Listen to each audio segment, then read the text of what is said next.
ABC. My name is Dena, and I'm here to deliver this week's weekly encouragement. I want to go over Miss Esther herself. She is phenomenal, and the great thing is that she is a woman that decided to be used by God and to let God use her the way that He fully intended to. And it was to save her people and move them into new realms and new heights and deliver them out of the hand of the king's right-hand man, Haman. And in doing so, Queen Esther goes before the king and asks to come to him in his courts without being summoned. And this could have gotten her killed, but instead she did it with faith and believed that God would deliver the king and have him have a soft heart to accept her into her court so she could petition her people. And in doing so, God, the king allowed her to come in and kind of listen to what she had to say. And first she invites him in for a dinner, and then she goes there and prepares this amazing meal for Haman and King Xerxes. And during this dinner, she is looking stunning as ever. She's gotten dressed in a way that is attractive, and she's, just spent several days fasting and praying. And we all know that when you do those things, you have a different aroma and a different look about you when you spend time with God. You're more attractive, you're sweet smelling. And so she gets this opportunity to do this before the king, and the king is kind of just in all of her beauty and what she is, and he is willing to give her anything. And she petitions and kind of brings up this, let's have dinner again and let's invite Haman. And so she does that again. And this time during this dinner, she brings up the fact that there is someone that is coming up against her people. And when she does this, the king is like, oh my gosh, who is this? And she's like, it's your right-hand man, Haman, and how can you allow this? And he's like, no, this is not okay. And the king gets really mad and he storms out.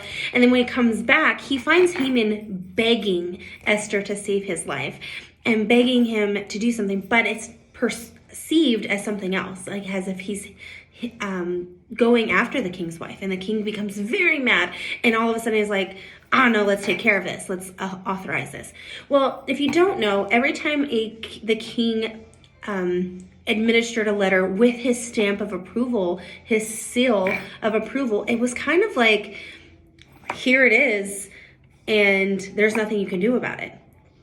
Well, King Esther was not going to have that. And so in chapters, I want to say it's chapter 8. Yes, chapter 8. She comes to the king and she petitions the king again and asks him to override that.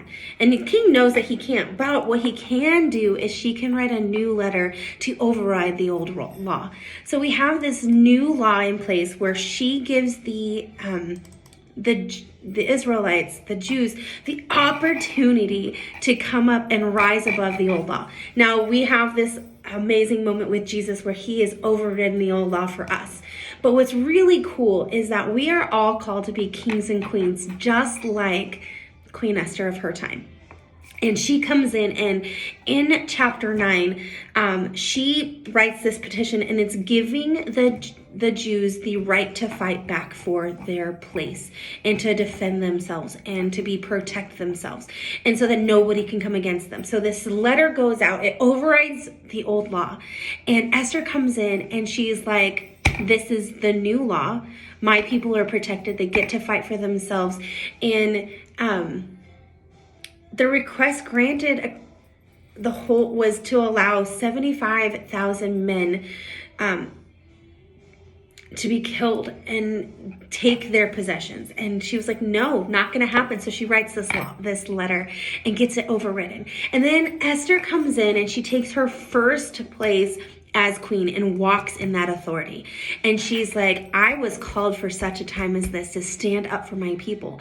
And when all of the men that were rising up against the Jews were killed, including Haman and his children, she asked the king to hang them.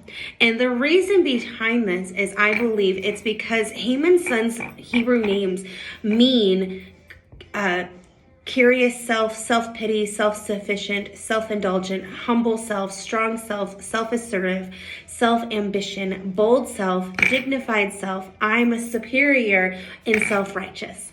And I believe it was her stand to be like, put self down and let's rise up and put death to ourselves and rise up and be who God has called us to be. Step out our comfort zones and stand up for what is right. So when someone comes in that is defeated and angry and mad and is taking out on us, what are we doing? We can choose to meet them at that same level, or we can speak life and let Jesus' love and joy shine through us and theoretically kill that self, right?